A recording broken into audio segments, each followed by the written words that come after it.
Olá, boa tarde a todos, a todas e a todos. É com muita satisfação e muita responsabilidade que iniciamos esse seminário para a abordagem de um tema tão importante e, ao mesmo tempo, tão complexo. Antes de mais nada, eu gostaria de pedir a todos que mantenham suas câmeras e microfones desligados. Vocês podem participar via chat. Na medida do possível, nós vamos responder as perguntas. Meu nome é Elisete Avelar, pertenço à equipe gestora do CEMIR, e esse seminário é uma iniciativa da nossa instituição, Centro da Mulher Imigrante e Refugiada, que desenvolve desde 2017 ações em favor dos direitos humanos dos imigrantes, com especial ênfase nas mulheres imigrantes e refugiadas, bem como de suas famílias. Nossas ações principais se voltam na promoção do trabalho digno como resposta à prevenção e ao enfrentamento ao trabalho análogo ao de escravo, ao acesso à justiça, à luta incansável para combater a violência doméstica e de gênero. Nesse sentido, o seminário Direitos Humanos, Mulheres Imigrantes pela Vida e o Trabalho Digno pretende contribuir com o empoderamento das mulheres imigrantes para prevenir e enfrentar o tráfico humano e o trabalho análogo de escravo. Simultaneamente, queremos lembrar que vidas humanas importam. Trabalhamos em favor e pela vida, pela dignidade e pelo trabalho.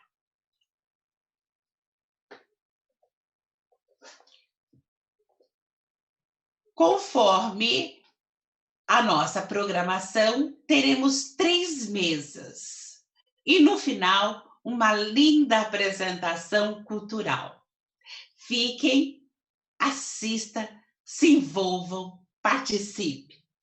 Neste momento, saúdo as palestrantes e pesquisadoras Marina Novas, Graziela Rocha, Giovana Moia e Soledad Requena, que irão compor a primeira mesa, cujo tema será Situação de Trabalho dos Imigrantes, especialmente das mulheres no Brasil, compartilhando estudos e aproximações à realidade. Aproveito para lembrá-los que estamos transmitindo o nosso seminário via YouTube e Facebook. Nos acompanhe, compartilhe, escreva. Esse seminário é para todos nós e será de uma riqueza enorme.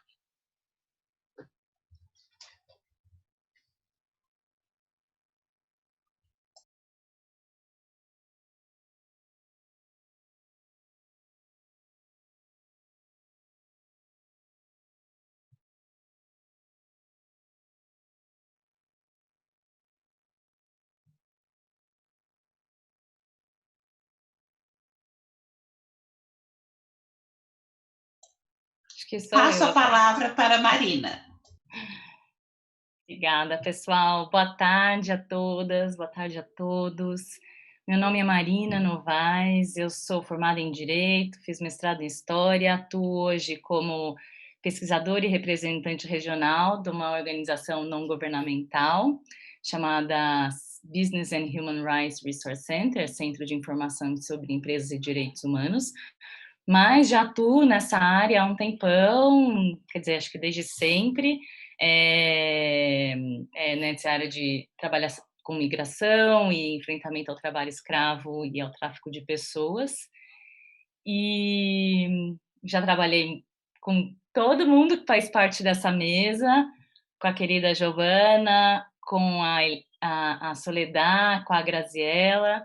Então, para mim é uma felicidade estar aqui hoje, nesse sábado de carnaval, né? E que bom que a gente tem esse dia inteiro. Também fico muito feliz com as outras mesas também, várias pessoas que eu conheço, gosto e admiro. Parabéns pela iniciativa do Semir e vou começar então a minha apresentação. Como disse, né, um grande prazer estar aqui hoje virtualmente nesse seminário Direitos Humanos, Mulheres, Imigrantes pela Vida e pelo Trabalho Digno, com esse debate super importante sobre a situação do trabalho dos e das imigrantes, especialmente das mulheres, né, aqui no Brasil, das mulheres migrantes. E eu vou começar rapidamente, então, falando um pouco da organização que eu represento, que é esse nome, uma sigla, né, que é Business and Human Rights Resource Center, que a gente traduz aqui para Centro de Informação sobre Empresas e Direitos Humanos, que é uma organização britânica, fundada em 2003, né, então a sede dela é lá em Londres, mas com escritório em Bogotá, Berlim, e Washington e Nova York, e conta com representantes e pesquisadores como eu ao redor do mundo. Então, as nossas referências para atuação são as normas internacionais de direitos humanos, e o nosso website ele funciona como um difusor global de conhecimento gratuito, revelando desempenho em relação aos direitos humanos e a política de mais de 9 mil empresas, em mais de 180 países. Nosso site, então, ele tem em 7 idiomas, né? E nosso trabalho ele se baseia em informações, relatórios, políticas enviadas por defensores, ativistas, empresários, o governo, investidores e a própria ONU. Nós, de certa forma, ajudamos comunidades e sociedade civil a conseguirem fazer com que fazer com que as empresas se preocupem com os temas de direitos humanos. Então, dessa forma, a gente cobre tópicos como as denúncias de ameaça a defensores e defensoras de direitos humanos, né, ligada a extrativismo mineral, a todos os tipos de violação de abusos cometidos por empresas em territórios de indígenas, quilombolas, de atingidos por barragens. A gente também cobre tópicos de direitos do trabalho, né, que inclui as denúncias de trabalho escravo, conflitos sobre recursos naturais, como a terra e minério, a poluição e mudança climática, um assunto também que agora a gente começa a prestar muito mais atenção devido à pandemia, que é tecnologia e direitos humanos, privacidade e liberdade de expressão e todas as formas de discriminação. né? O centro, então, ele busca capacitar defensores e defensoras de direitos humanos ao estimular debates e amplificar a voz das comunidades e dando destaque ao que sai, né, em relatórios de organizações da sociedade civil, que saem na mídia.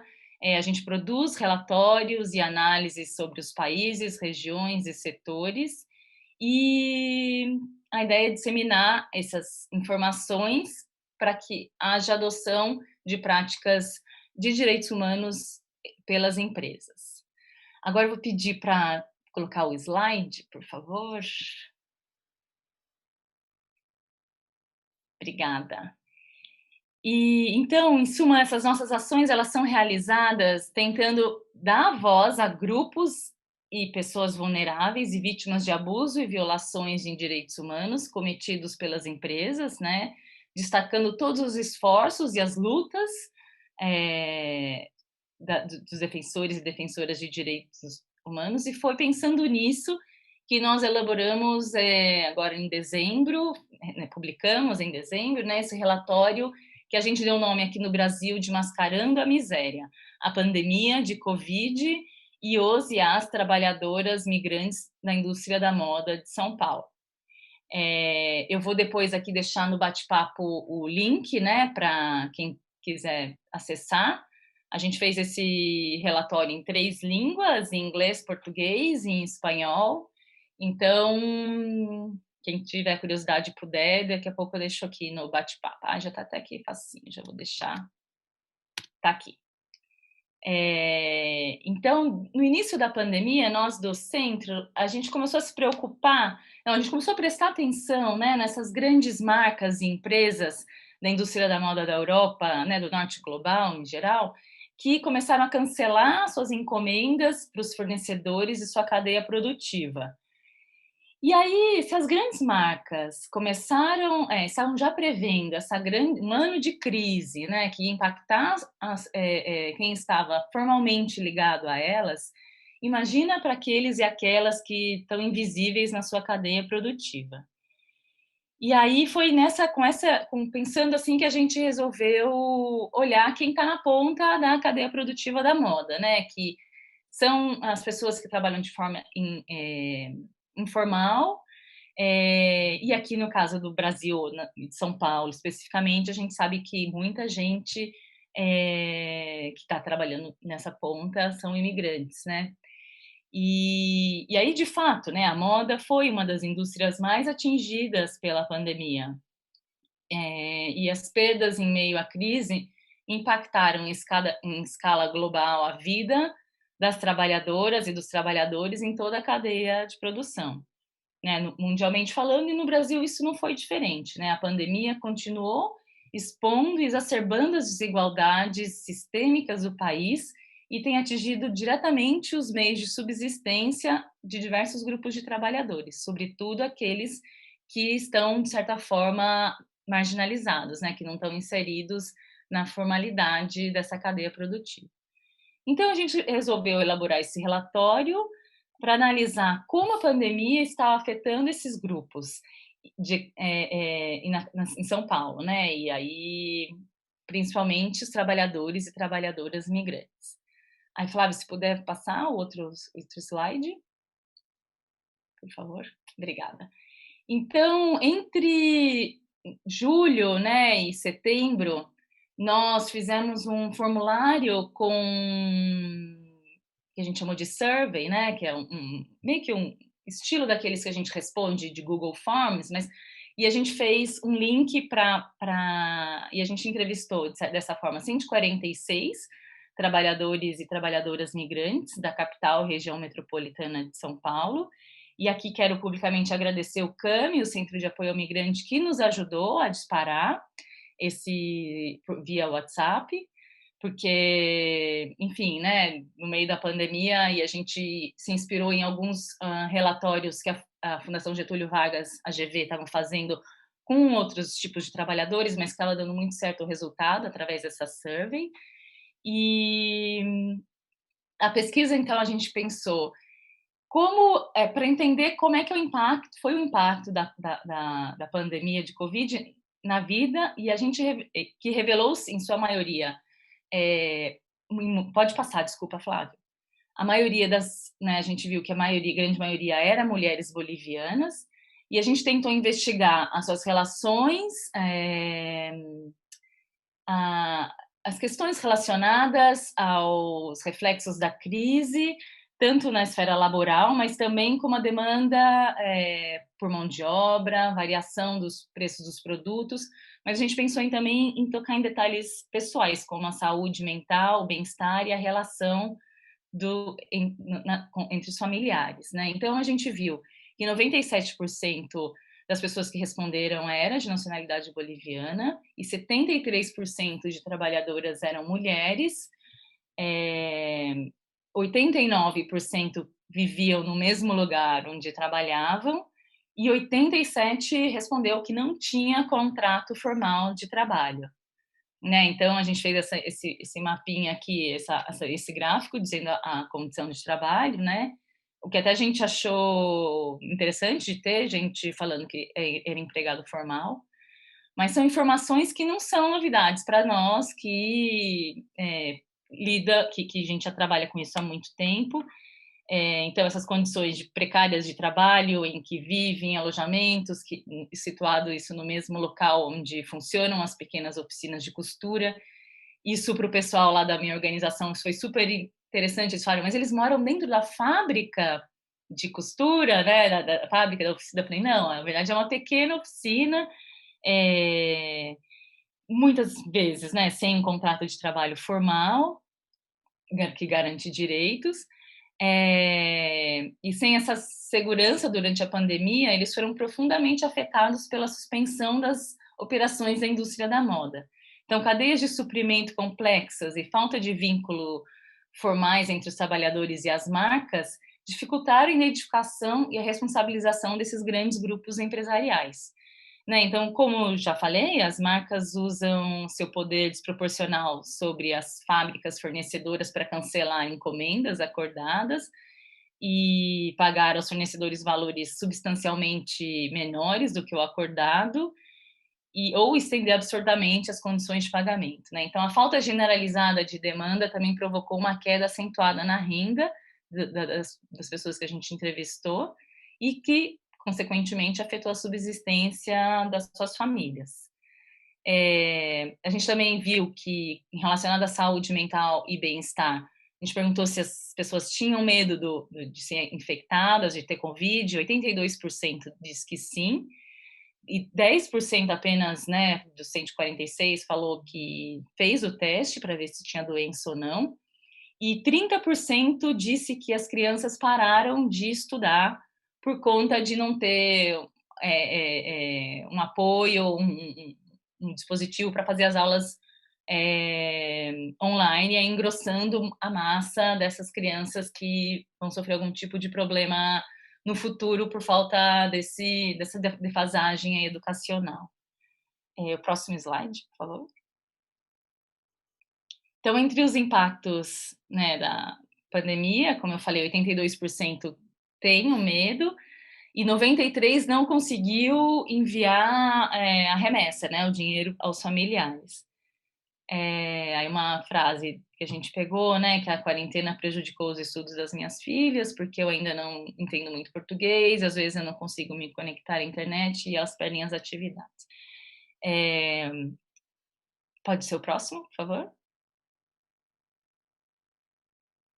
Então, 91% das encomendas, segundo eles, nesse período, assim, até julho, pararam completamente.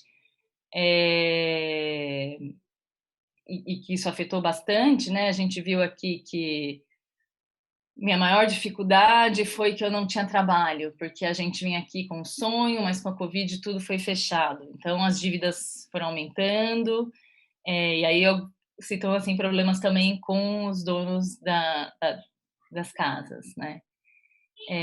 O próximo slide, por favor.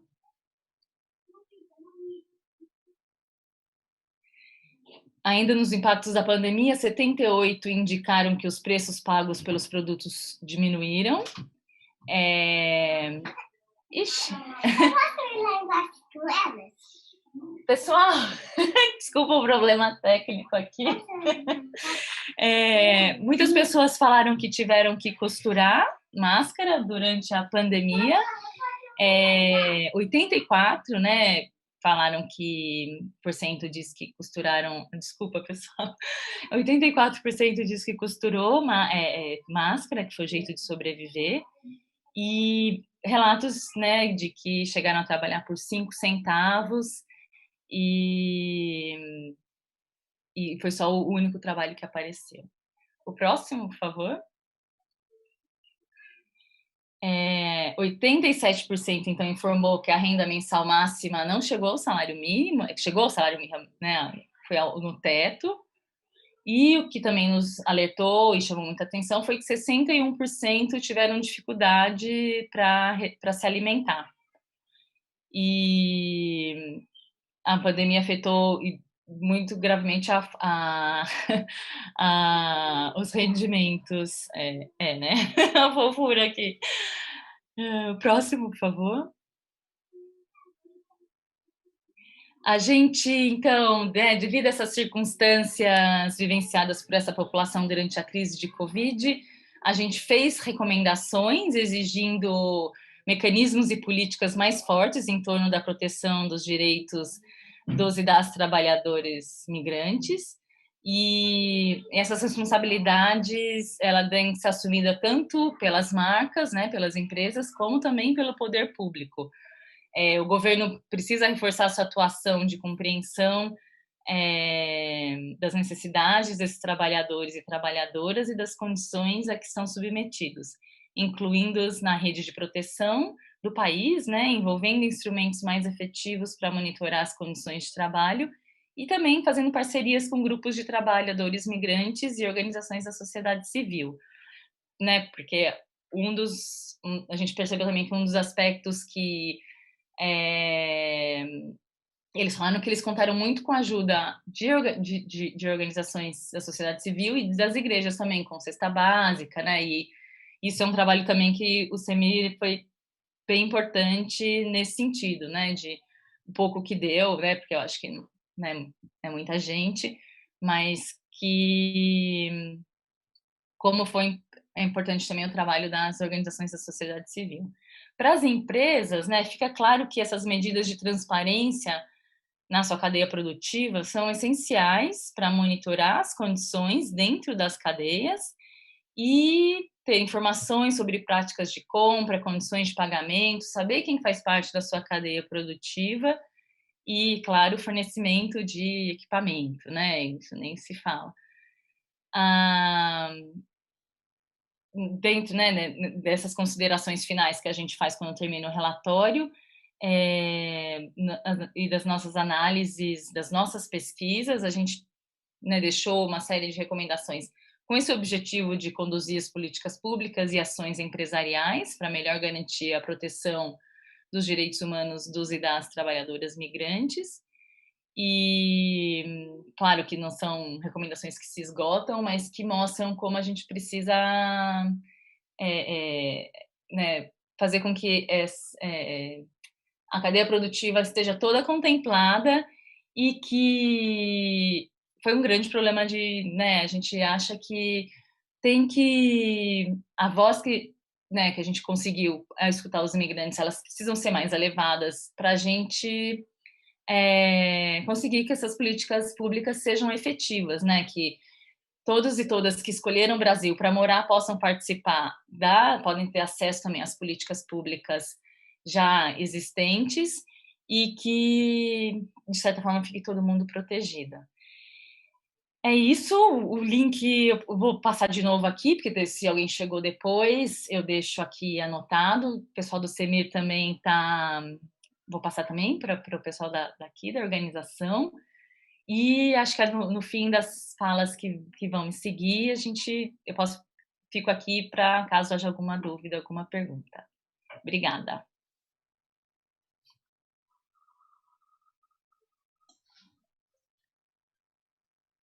Obrigada, Marina. Na sequência, Graziela.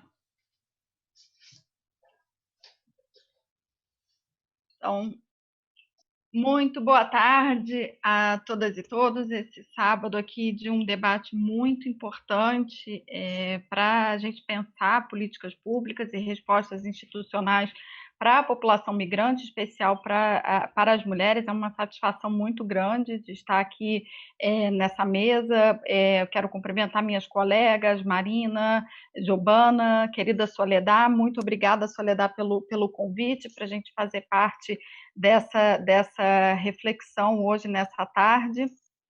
Para quem não me conhece, muito prazer, meu nome é Graziela Rocha, eu sou coordenadora de projetos da Associação Brasileira de Defesa da Mulher, da Infância e da Juventude, a ASBRAD, uma organização da sociedade civil que mais de 25 anos trabalha na defesa e promoção dos direitos humanos, especialmente na luta contra o tráfico de pessoas. Eu sou formada em comunicação, tenho mestrado e doutorado em política social e há mais de 10 anos eu trabalho desenvolvendo políticas públicas para o combate ao tráfico de pessoas. Eu acho muito importante, e pegando o gancho na fala da Marina, eu acho muito parabéns, Marina, pela pesquisa que você acabou de apresentar.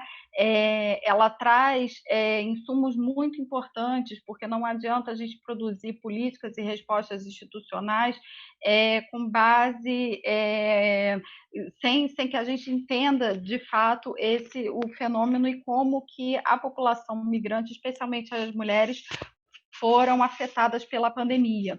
E contribuindo com esse debate, a ASBRAD, desde dezembro de 2019, abriu um espaço que é a Casa Abrigo Florescer, que é um espaço para a proteção de mulheres vítimas de tentativa de feminicídio ameaçadas. É uma casa-abrigo em um local sigiloso, nem eu sei aonde é esse local para a garantia da segurança da equipe.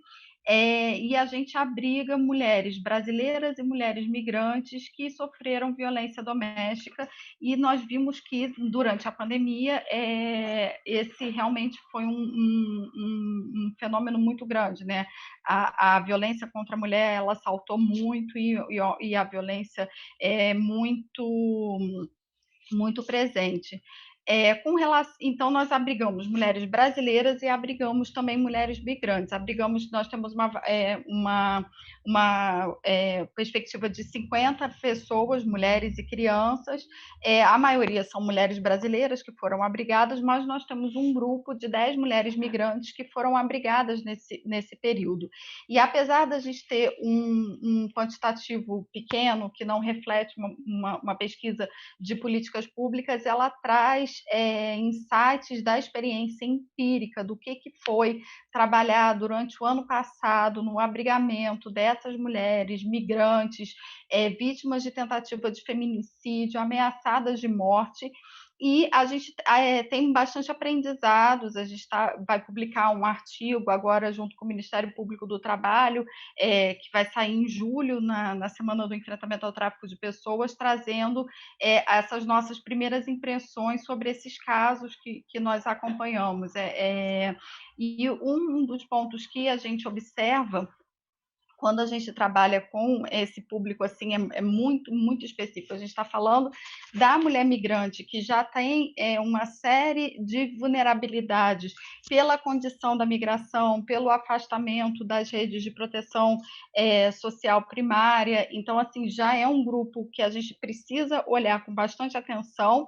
E aí, agora a gente complexifica muito mais quando a gente trabalha com esse grupo atrelado à questão da violência doméstica, que é um fenômeno de violência baseada em gênero, que é mundial, né? Em todos os países a gente vê que existe muita violência doméstica, muito atrelado a uma sociedade patriarcal, a uma sociedade machista, a uma sociedade que coisifica a mulher.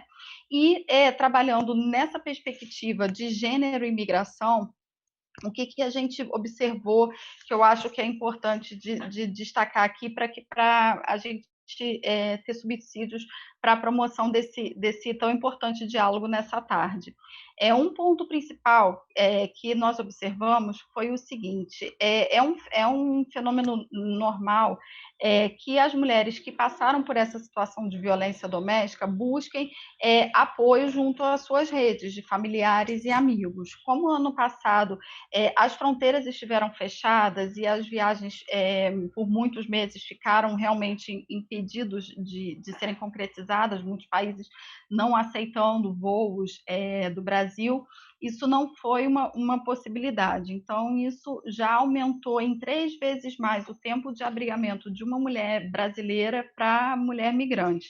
Então, esse já foi um ponto muito, muito difícil, porque a ideia de uma casa de passagem dessa, com segurança máxima, que não se pode nem usar o telefone, que não pode ter contato externo para garantir a segurança de quem está ali realmente ameaçado, não é que seja um local para permanência de longo prazo.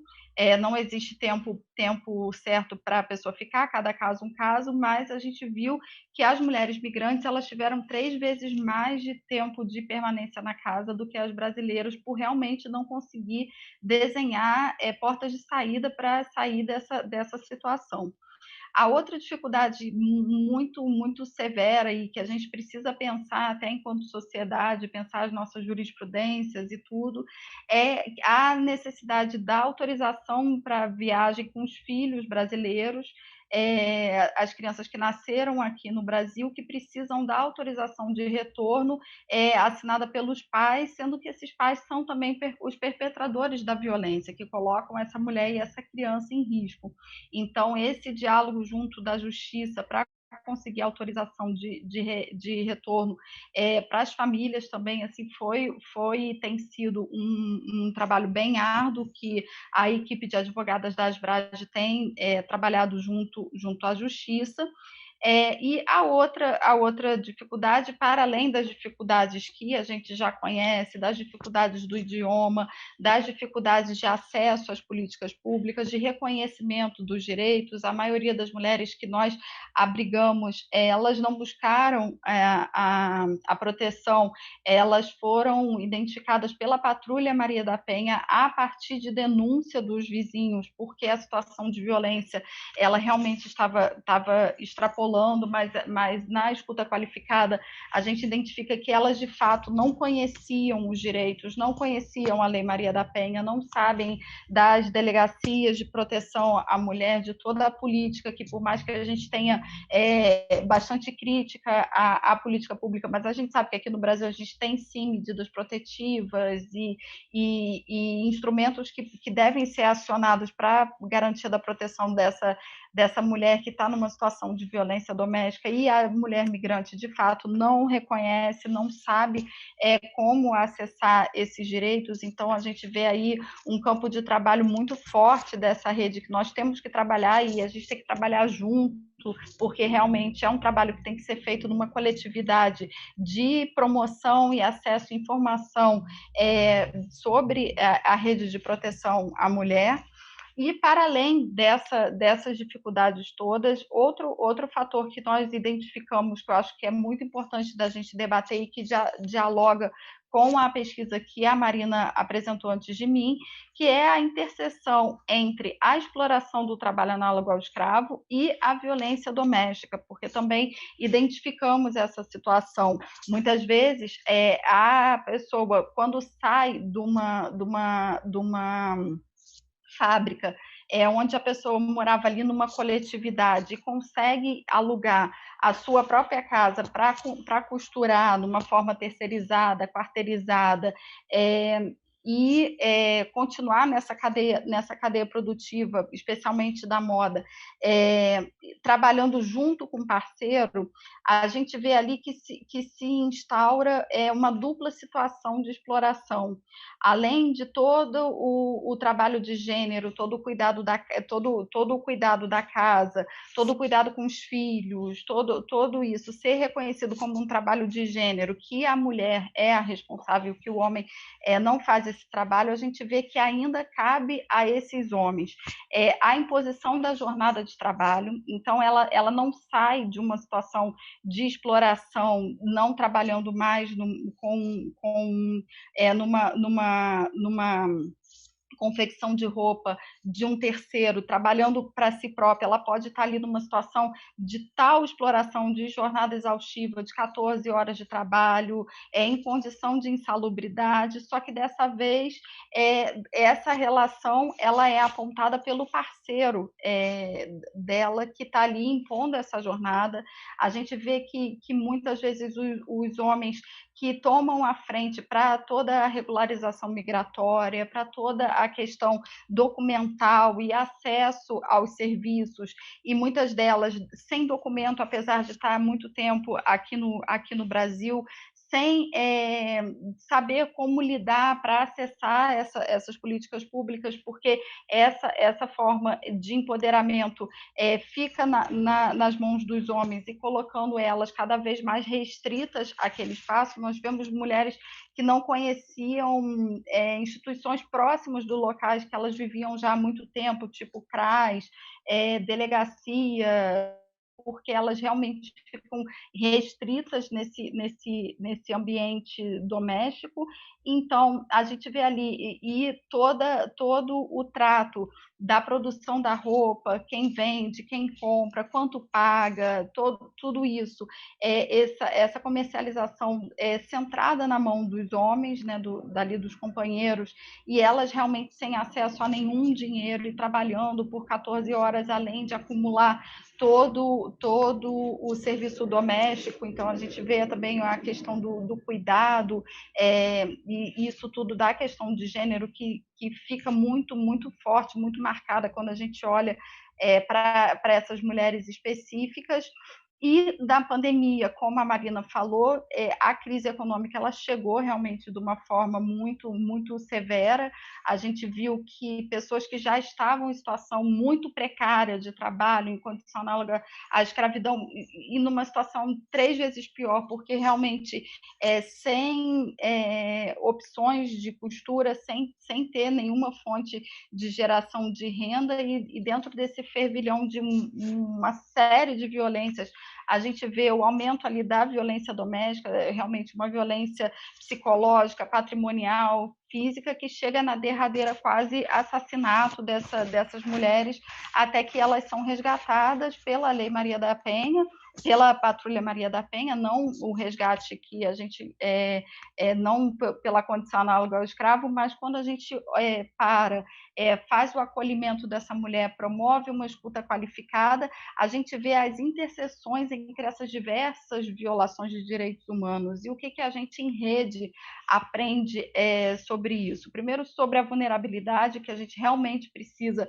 de construir respostas institucionais marcadas, considerando essa especificidade.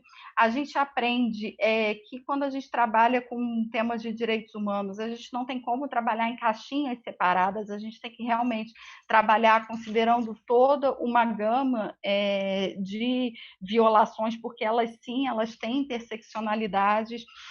A gente vê que a violência doméstica ela é uma causa e um fator do tráfico de pessoas, do trabalho escravo.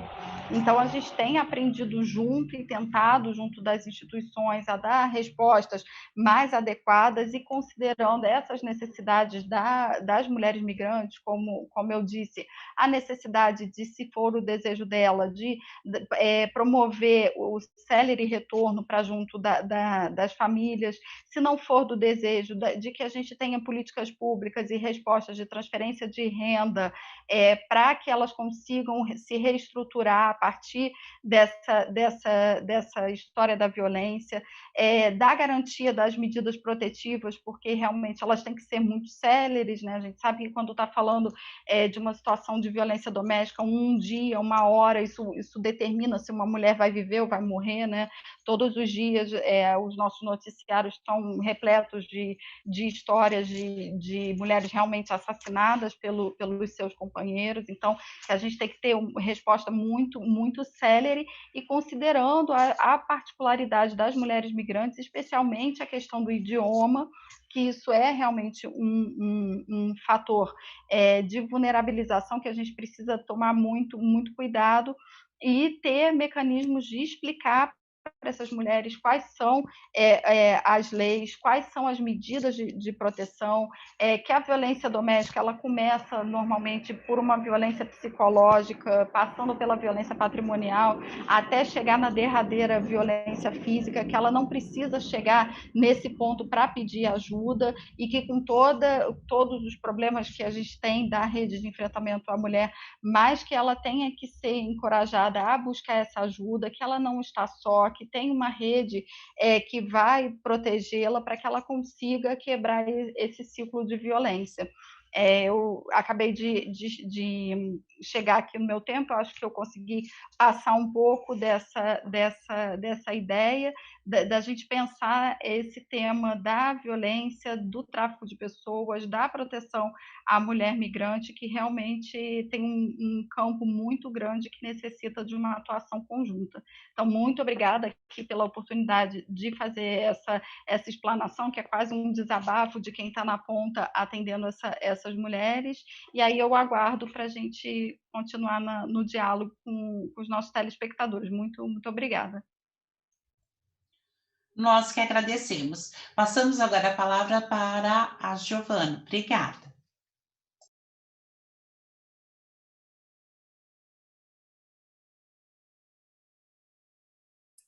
Obrigada.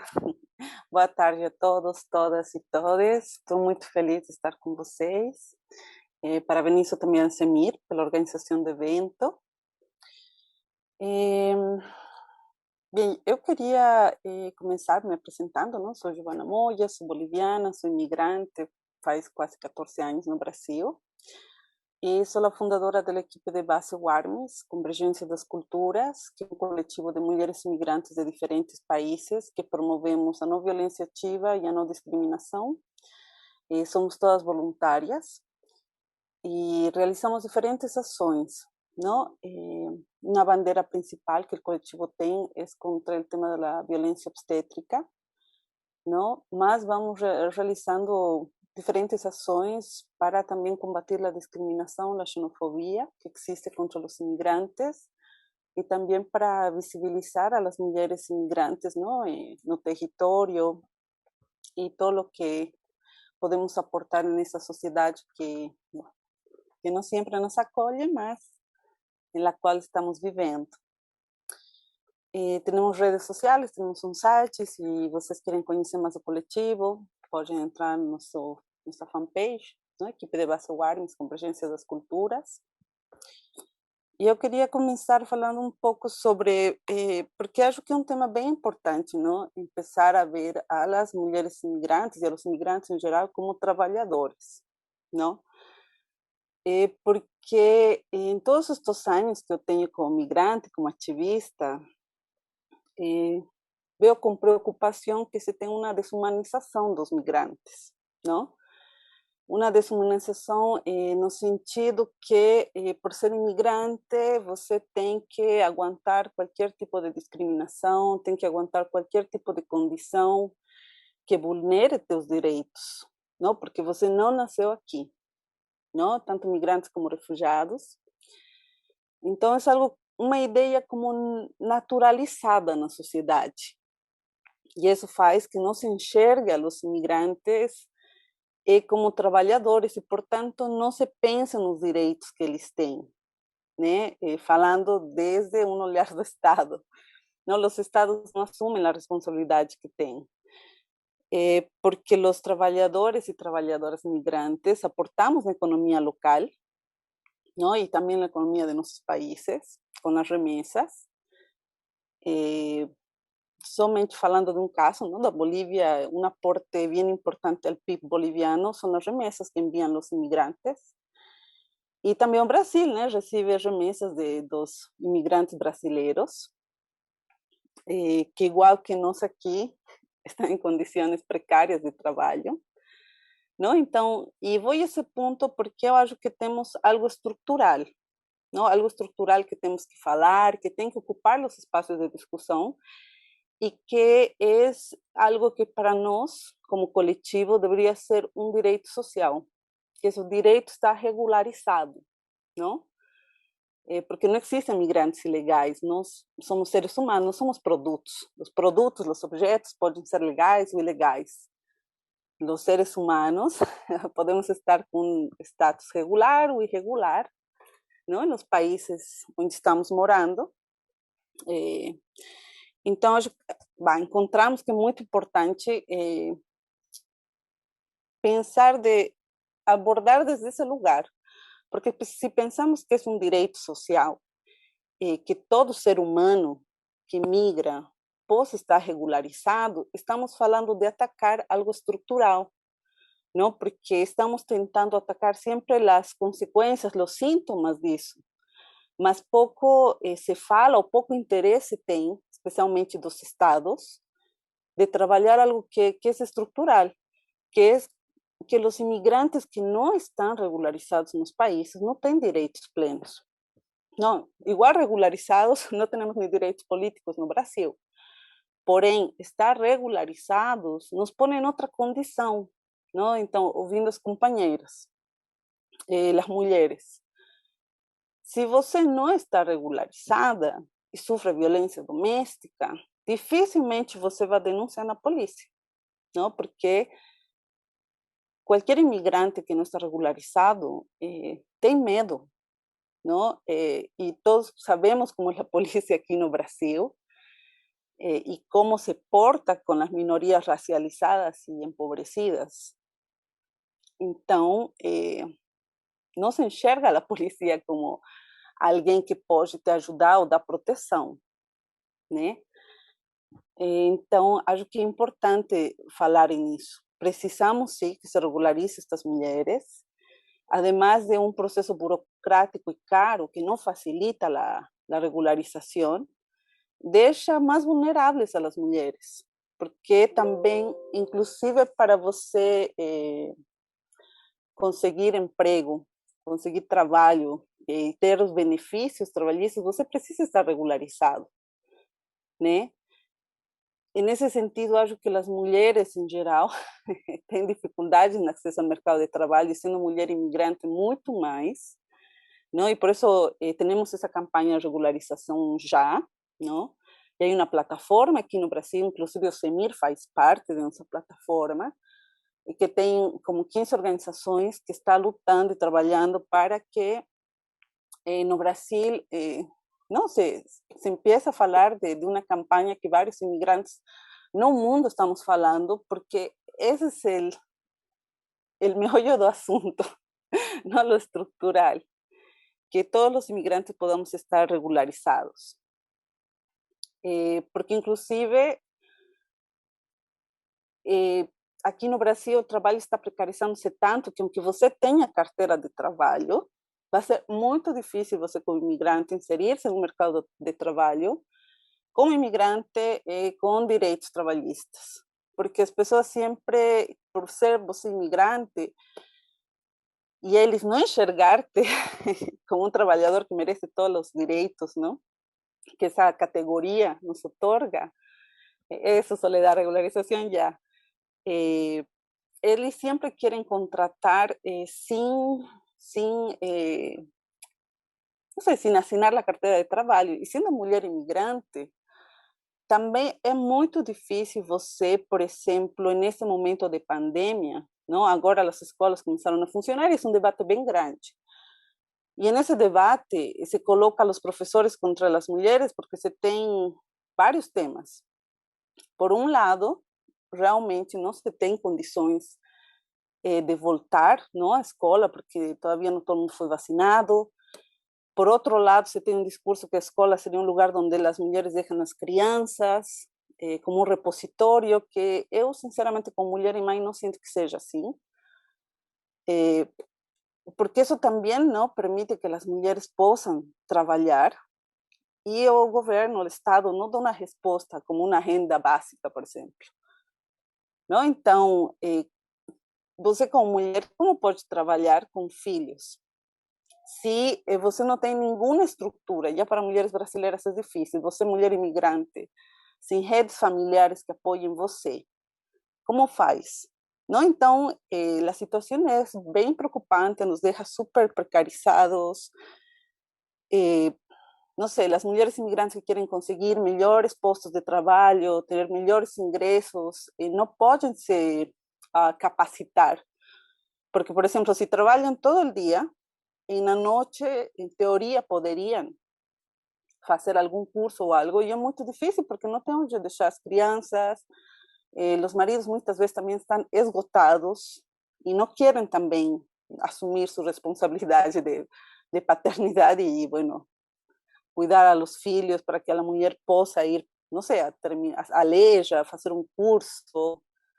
Não, então é uma situação complicada, porque ou nosotras inclusive pensamos, bom, estão as mulheres em casa, podemos fazer umas capacitações por, não sei, Zoom, Google Meet, só que aí, nesse contexto de pandemia, as mulheres estão sem dinheiro e mal têm para colocar crédito no celular.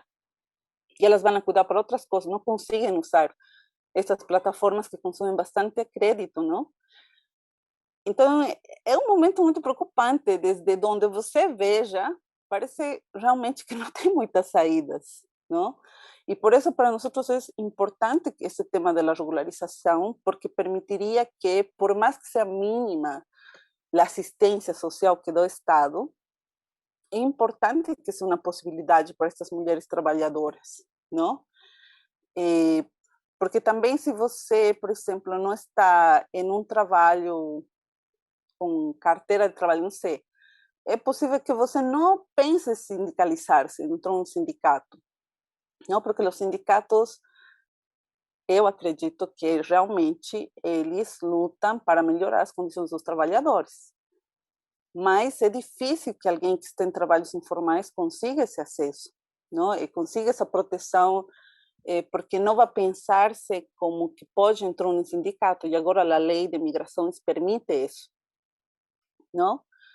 Então, não sei, eu sinto que as mulheres trabalhadoras imigrantes são muito, não, estão muito vulneradas em seus direitos, e principalmente porque muitas não estão regularizadas, muitas não conseguem sair del lugar onde estão para melhorar as condições, porque não tem um suporte familiar.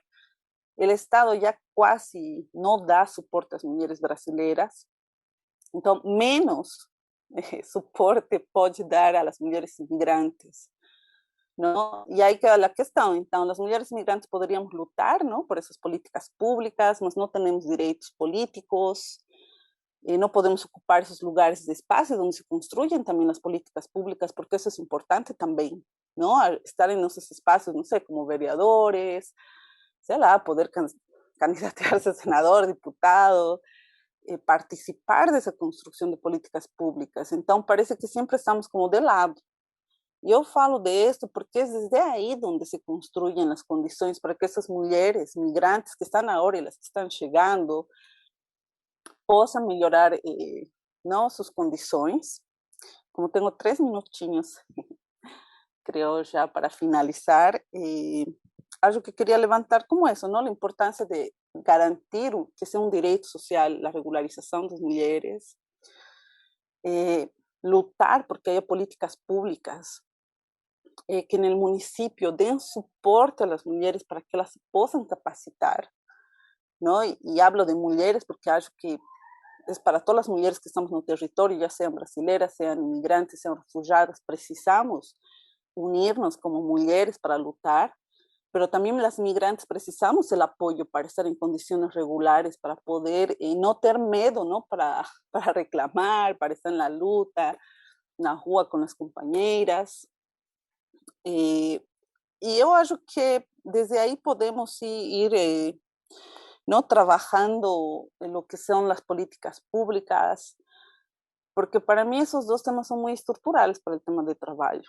Não dá, está naturalizado que as mulheres temos que fazer tudo, e não temos, não? Tem que haver um Estado que dê um suporte, tiene que haber, ojalá en lo mejor de los casos, un compañero que también asuma su rol, ¿no? Dentro del hogar y apoye, pero sabemos que no es así. Vivimos en una sociedad que es violenta, que es machista, que es misógena, un Estado que no asume sus responsabilidades y cada vez deja a las mujeres más desprotegidas. Então, nos queda unirnos como mulheres para lutar por isto e para que as mulheres imigrantes possamos sumarnos nessas lutas, precisamos estar regularizadas, precisamos que seja um direito social, precisamos que esse tema da regularização esteja em todos os espaços, precisamos da solidariedade dos companheiros e companheiras brasileiros, porque os problemas que temos os imigrantes também são problemas da sociedade brasileira. E precisamos todos juntos que estamos nesse território lutar para poder mudar essa situação. Não? Mas, e não sei, aspirar a ter igualdade de condições e oportunidades, um Brasil melhor, porque amamos este lugar, ter esse companheirismo de classe, de trabalhadores, não? Então, acho que era isso. Obrigada.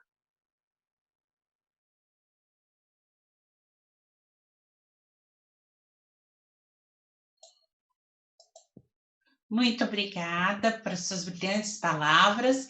Passo a palavra à Soledad Requena, última membra desta mesa.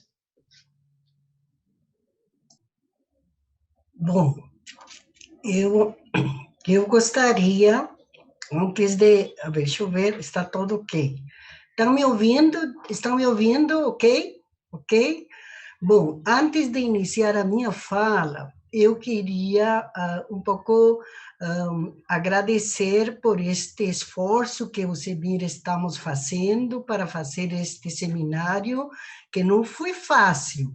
Não foi fácil fazer ele, porque este seminário está programado desde 2020, março de 2020, lembra, Giovana?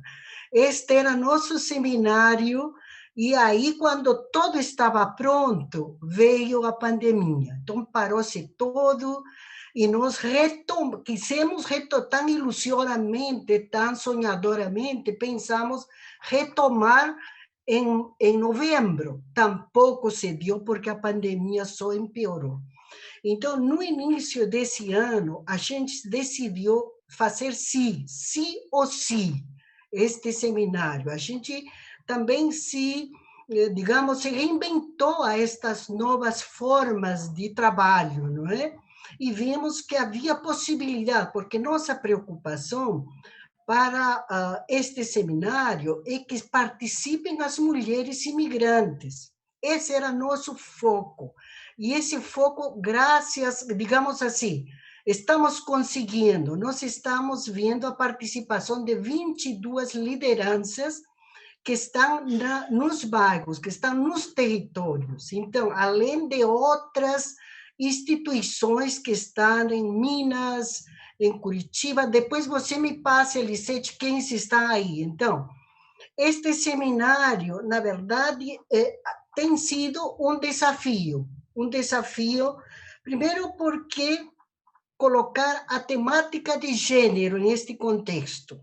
E eu quero compartilhar com vocês e uma pergunta que eu me fiz, que eu mesma tenho me feito faz 5, 7 anos que eu estou trabalhando com isto e trabalhando com as mulheres imigrantes e trabalhando as mulheres já fazendo o corte com mulheres que trabalham nas oficinas de costura e que elas são parte da cadeia produtiva das confecções, estão na ponta deste circuito, não é? Então, a minha fala tem a ver duas questões importantes, aspectos conceituais, porque eu tive a oportunidade, porque são poucas as migrantes que têm a oportunidade de qualificar-se, de fazer um mestrado, fazer um doutorado, etc, etc, etc.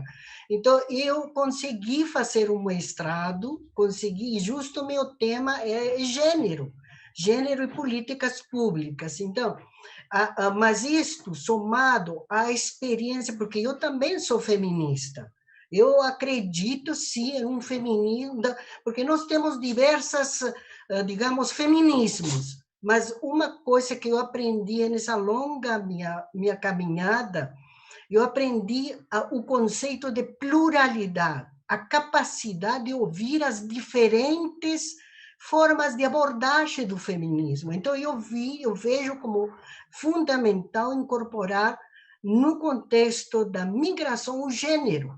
E eu me deparo nesse percurso dos últimos sete anos já, e eu me deparo que são poucas as instituições públicas, são poucas as organizações, são poucas as que incorporam este olhar de gênero. E aí vai minha colocação. Por que termos que trabalhar a questão da migração com esta perspectiva de gênero e no campo do trabalho e nesse contexto de pandemia?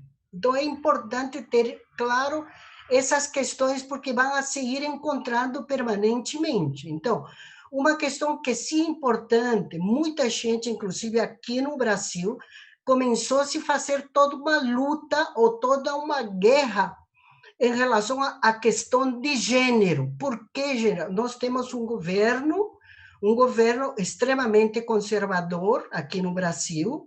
A gente tem liberdade de falar, e eu não tenho medo de falar. Alguém me falou, Soledad, toma cuidado. Não, a estas alturas das nossas vidas, tomar cuidado de quê? Quando a gente está convencida da verdade e a coerência de nossa luta pelos direitos humanos e a luta das mulheres, não pode calar, tem que se posicionar. Então, nesse contexto de neoliberalismo no Brasil, nesse contexto de sectores ultraconservadores, onde estão fazendo de tudo para impedir digamos, o avanço das conquistas ganhas aqui no Brasil. E essas conquistas ganhas, que hoje estão sendo retrocedidas, nos beneficiam as mulheres imigrantes. Só que aí temos uma grande dificuldade. No campo da migração, pouco se desenvolveu este assunto. Então, é importante entender, falar de trabalhar, ou falar de incorporar a perspectiva de gênero e a interseccionalidade. Interseccionalidade significa o quê? Significa desconstruir o patriarcado. Se a gente não tem claro isso, então está fazendo qualquer coisa, menos desconstruir o patriarcado, que é uma questão milenar histórica, e que, ao longo da história, hemos ido conquistando processos. Conseguimos direito ao voto, conseguimos direito à educação, e o processo vai caminhando nessa linha. Então, no mundo da migração, o que tem aumentado a presença das mulheres como migrantes é enorme. Agora, o grande problema é que nós não temos uma fonte mais direta, porque o ideal teria ter sido um censo, não é?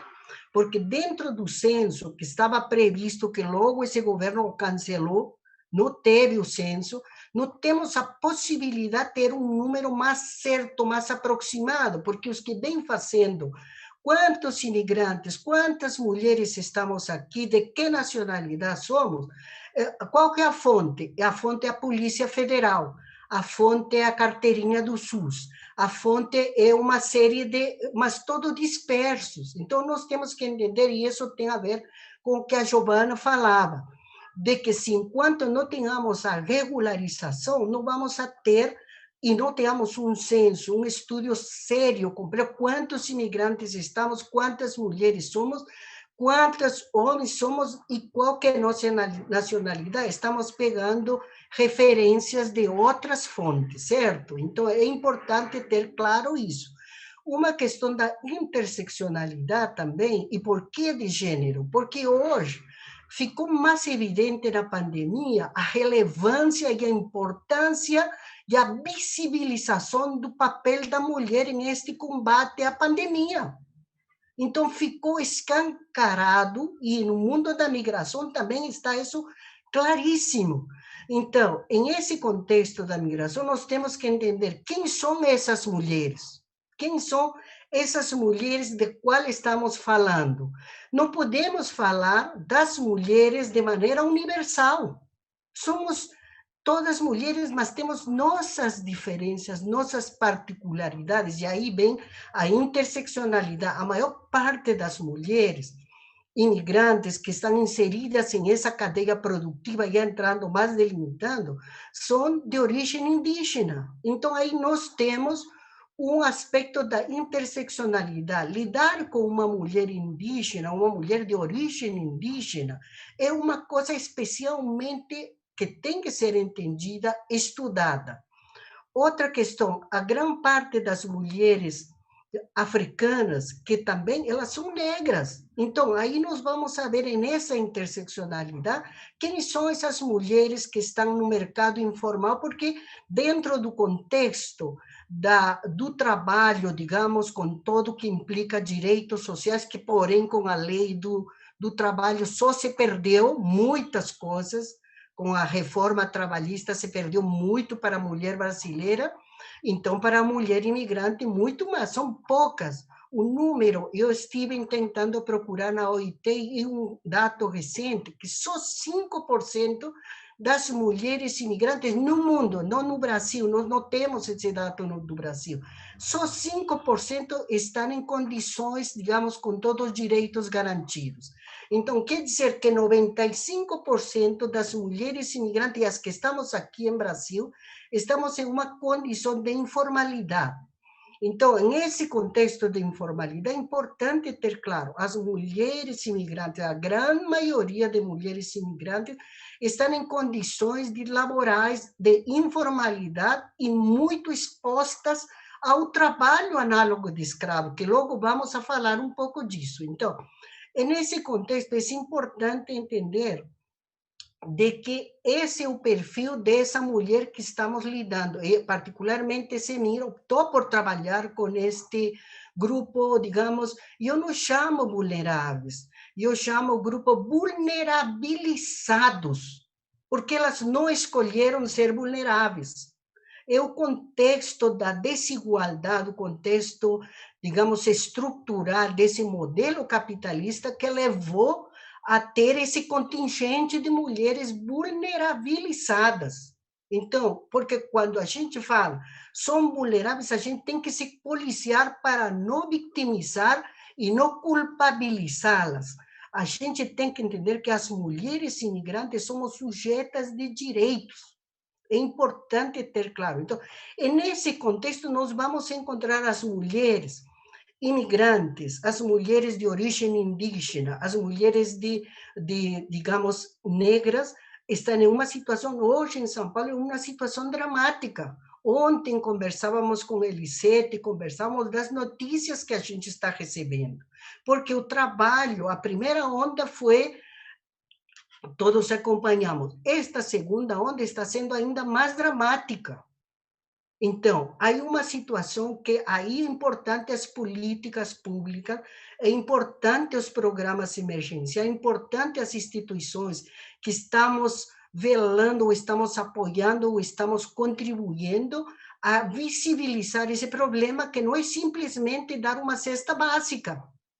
Vai mais além disso. A gente entende a cesta básica como uma ação humanitária. A gente tem que entender, porque, lamentavelmente, outro retrocesso no Brasil é que as políticas de assistência social, o que seria o Sistema Único de Assistência Social, praticamente está sendo desmontado. Então, esse recurso, então, as mulheres imigrantes indígenas, de origem indígena, e é importante entender por que eu pontuo origem indígena, porque a grande maioria vem de origem aimara, de origem quechua ou de origem guarani. Nós estamos tendo mulheres paraguaias que têm essa identidade. Então, quem trabalhamos com isso, temos que entender, porque é muito fácil falar, mas ela não fala nada, mas ela é muito calada, mas ela não se posiciona, gente. E que há toda uma explicação antropológica por que essa mulher é assim. Primeiro, a grande barreira, e aí eu questiono muito as políticas públicas em relação a promover o curso de português. Muitas delas não têm esse acesso ao domínio do português, porque os cursos de português se dão em horários, se dão em momentos que é inviável a realidade das mulheres. E não funciona assim. Tem que ser todo. E eu sempre falo, não é o trabalho com que as entidades, o setor público tenha que fazer algum trabalho com as mulheres ou com os imigrantes. O que a política pública e as instituições temos que aprender a entender qual a realidade, essa dinâmica que acontece nesse espaço, para poder ter uma melhor abordagem. E outra questão que tem a ver com a interseccionalidade também, é a questão dos corpos. Como que a divisão sexual do trabalho, como está fazendo que as mulheres reforcem ainda mais esse papel que está assignado a elas. Não é possível que, em plena pandemia, elas estão assumindo papéis que tradicionalmente já assumiam e que antes da pandemia era algo, digamos, que se estava conseguindo, de alguma maneira, alcançar algum tipo de acesso a direito. Com a pandemia, só se triplicou, quadruplicou, quintuplicou a quantidade de jornada de trabalho para elas. Então, isso é importante ter em conta. Então, esse corpo, nós falamos, as feministas falamos, essa corpa, né? Essa corpa está extremamente esgotada. Imagina, eu sempre tento colocar no lugar delas, e nem sempre é possível, mas a gente entende as dificuldades.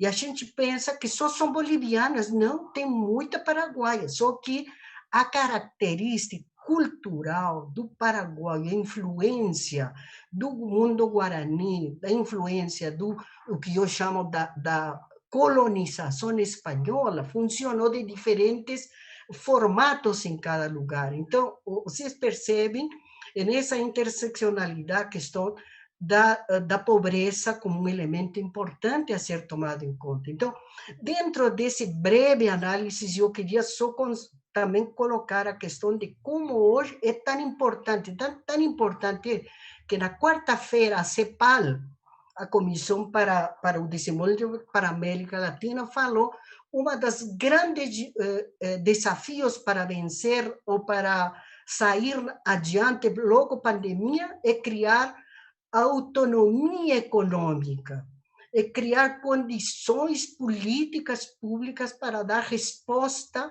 a esta situação tão difícil. Então, o tempo me ganhou, Elisete. Então, eu vou pontuar algumas questões que logo, porque estas questões que vou colocar, que já são dos achados dentro de nosso trabalho. Eu tenho utilizado muito a metodologia de pesquisa participante, que é uma metodologia que eu venho trabalhando faz tempo, que eu faço dos lados da pesquisadora e da pesquisada, algo coletivo, algo dialogado. Então, eu tenho encontrado uma característica importante.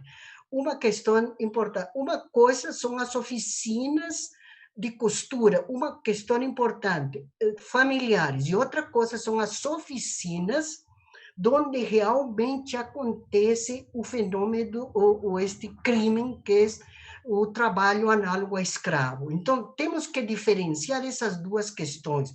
Muitas saíram dessa situação, justamente uma forma de se libertar dessa situação de trabalho análogo a escravo foi comprar a maquininha de costura e armar sua oficina familiar. Mas, mesmo assim, nessas condições que não chegam a ter a proximidade com as características de trabalho análogo de escravo, elas também têm uma situação precária de trabalho, porque ainda os terceirizadores, os quarteirizadores do serviço continuam aproveitando dessa mão de obra. Então, é importante fazer essa colocação. Uma outra coisa, o tempo está me ganhando, né, Elisete? Então, uma questão importante é em relação a qual que é a resposta das políticas públicas para isso.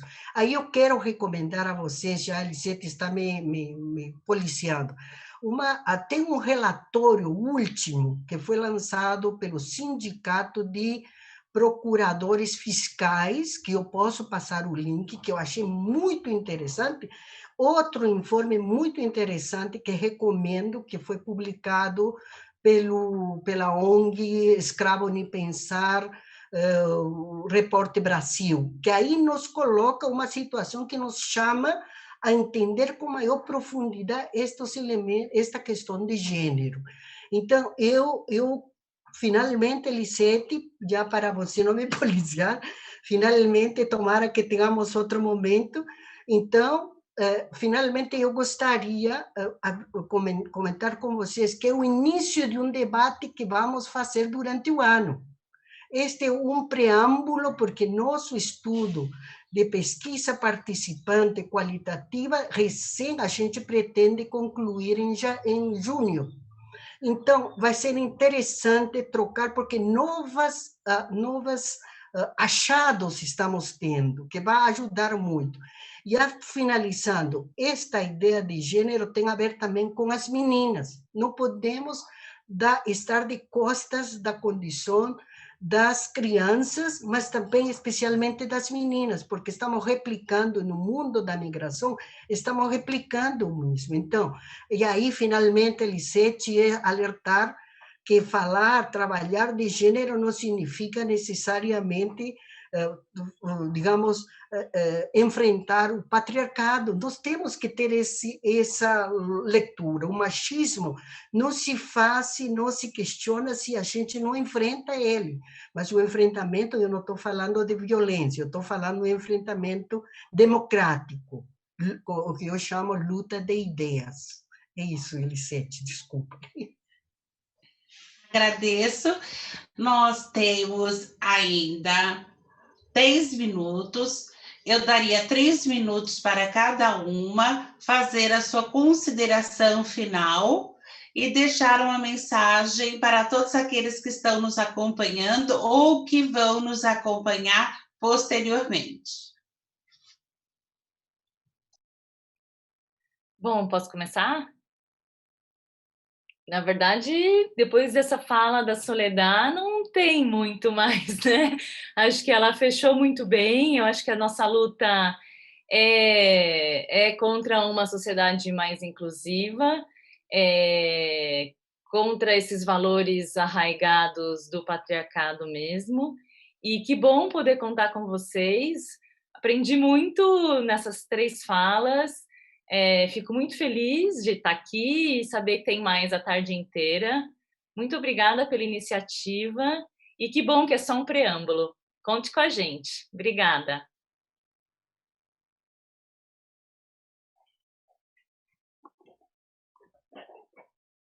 Olá, também faço da fala da Marina a minha fala. Acho que eu aprendi muito. É sempre bom a gente respeitar o lugar de fala, né? A gente ouvir essas mulheres maravilhosas, migrantes, que estão aqui ensinando tanto para a gente aprendendo junto com as instituições, com as mulheres migrantes.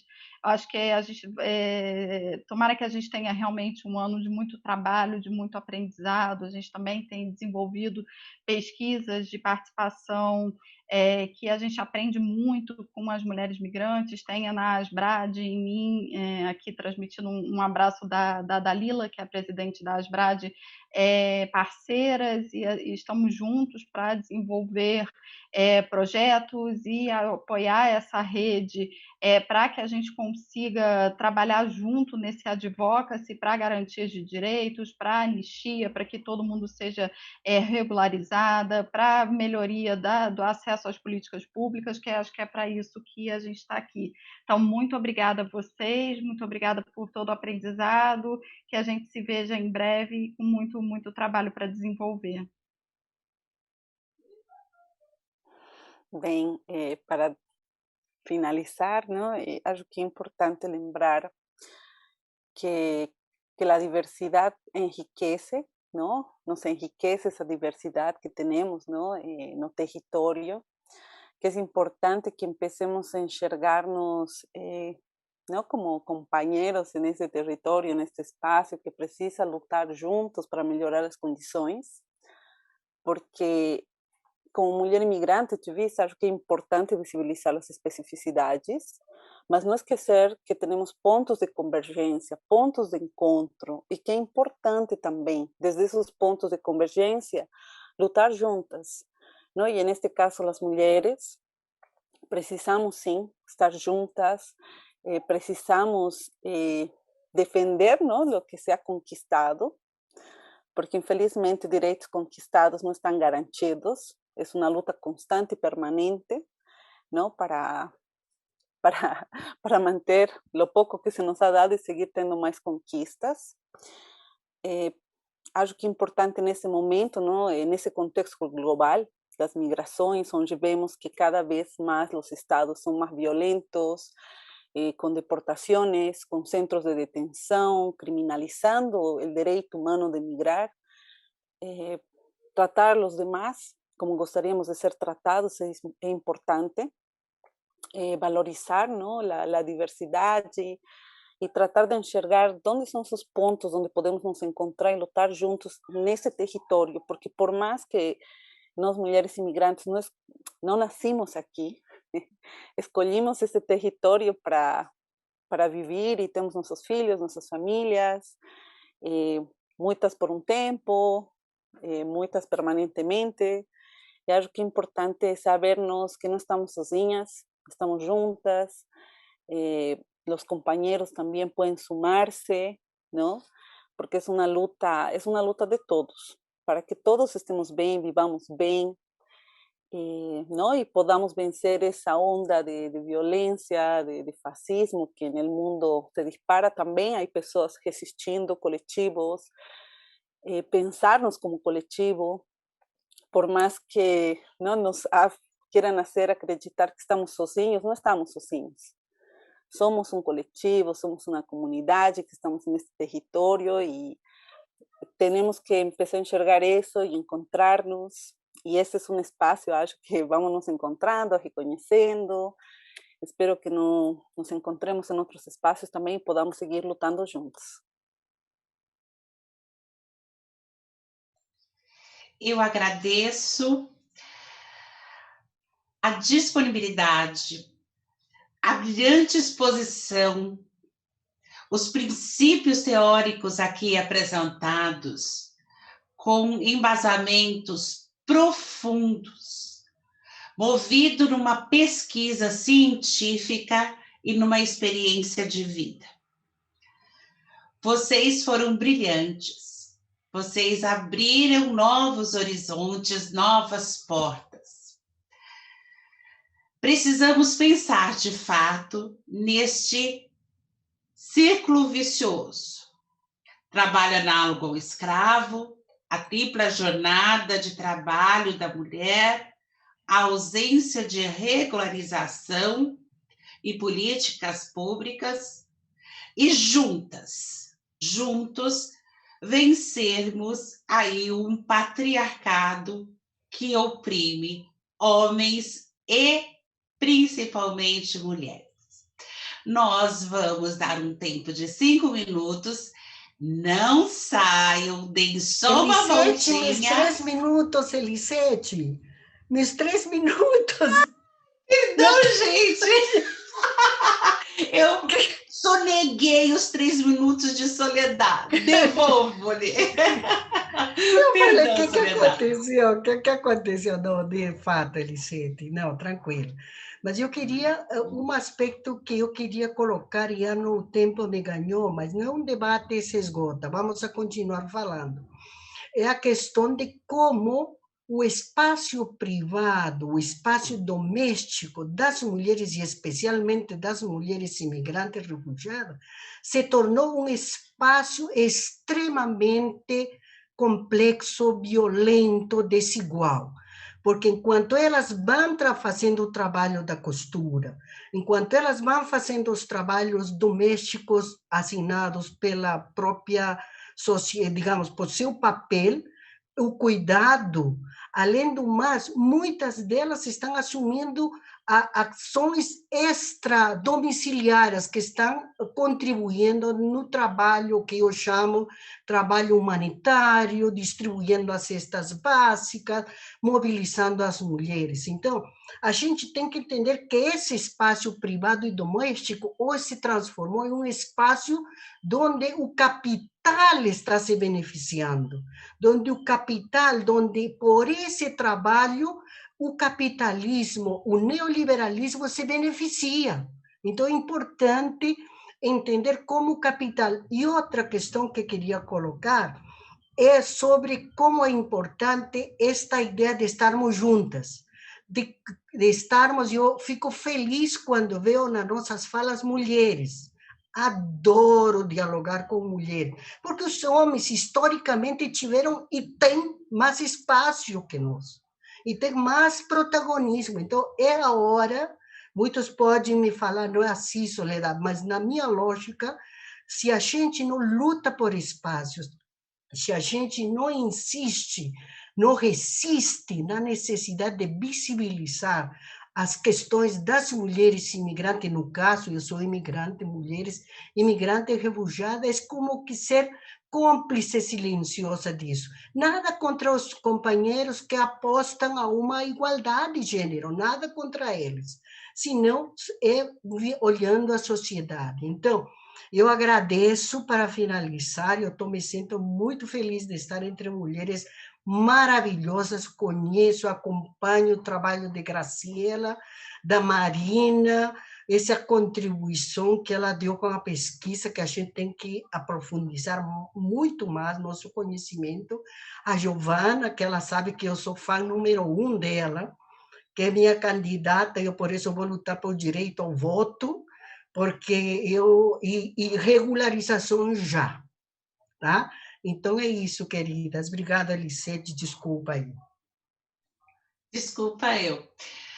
Pessoal, a gente vai dar intervalinho de 5 minutos, menos, né? 4 minutos agora, e retornaremos às 16h30. Vão lá, vão ao banheiro, bebam água e voltem para a segunda mesa, porque vai estar sensacional. Muito obrigada.